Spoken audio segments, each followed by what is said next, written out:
Selamat pagi Bapak Ibu Guru dan teman-teman semuanya. Nama saya Jos Natana, kelas 83 nomor absen 24. Dalam video ini saya akan mempresentasikan tentang Perang Banjarmasin. Perang Banjarmasin terjadi di Kesultanan Banjar yang memiliki area kekuasaan meliputi Kalimantan Selatan dan sebagian Kalimantan Tengah. Perang ini terjadi pada tahun 1859. Adapun tokoh-tokoh rakyat Banjar yang ikut dalam Perang Banjarmasin ini adalah yang pertama Pangeran Antasari, bangsawan keturunan Pangeran Amir. Yang kedua Pangeran Hidayatullah atau lebih dikenal dengan Pangeran Hidayatullah II. Yang ketiga Panembahan Kuning atau Aling. Yang keempat Demang Leman, salah seorang panglima perang dalam Perang Banjar. Yang kelima Tumenggung Surapati, kepala suku Dayak Bagong Paisiang yang memihak kepada Pangeran Antasari.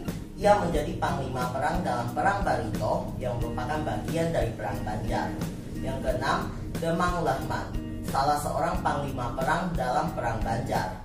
Yang ketujuh Sultan Muhammad Seman, putra dari Pangeran Antasari. Yang kedelapan Tumenggung Abdul Jalil, panglima perang dalam Perang Banjar dengan basis pertahanan di Benua Lima, pedalaman Kalimantan Selatan.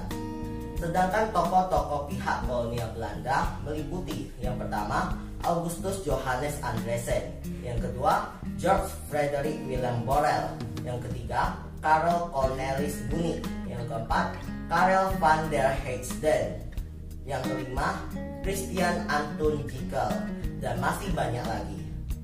Faktor penyebab Perang Banjarmasin adalah karena persaingan anggota keluarga Kesultanan Banjar dalam menduduki tahta yang semakin memburuk dengan adanya campur tangan pemerintah kolonial Belanda yang berusaha untuk memecah belah. Sultan Adam menghendaki cucunya yang bernama Pangeran Hidayatullah sebagai Sultan Muda, sedangkan Pangeran Prabu Anong direncanakan menjabat sebagai Mangku Bumi. Sultan Adam membuat surat wasiat bahwa Pangeran Hidayatullah yang menggantikan sepeninggalnya kelak sebagai Sultan Banjar. Kolonial Hindia Belanda mengabaikan wasiat Sultan Adam karena secara sepihak melantik Pangeran Tamjidillah sebagai Sultan Banjar, sedangkan Pangeran Hidayatullah dijadikan Mangku Bumi. Rakyat Banjar tidak setuju dengan pengangkatan Pangeran Tamjidillah sebagai Sultan Banjar karena ibunya bukan keturunan bangsawan Kesultanan Banjar dan Pangeran Tamjidillah memiliki hubungan yang erat dengan Belanda. Sultan Tamjidillah tidak mendapat dukungan dalam pemerintah sehingga menangkap siapa saja yang dianggap memusuhinya.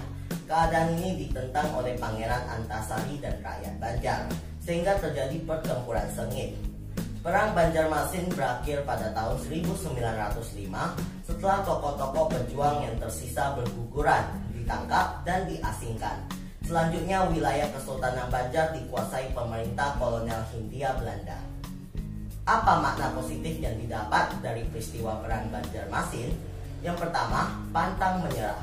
Walaupun jumlah pasukan Pangeran Antasari lebih sedikit daripada jumlah pasukan Belanda, ia tetap berjuang sampai titik darah penghabisannya. Yang kedua, bersifat nasionalisme dan patriotisme. Pada saat ditangkap, keadaan Pangeran Hidayatullah sangat menyedihkan. Pakaian compang-camping, badannya sakit dan kurus kering.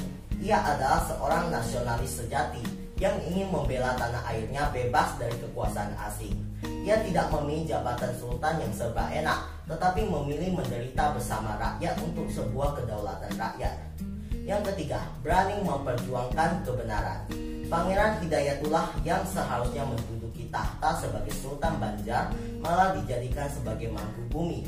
Melihat hal itu, Pangeran Antasari dan rakyat Banjar menentang sehingga terjadilah perang sengit. Demikianlah video saya mengenai presentasi Perang Banjarmasin. Semoga video ini dapat bermanfaat. Terima kasih telah menonton dan sampai jumpa.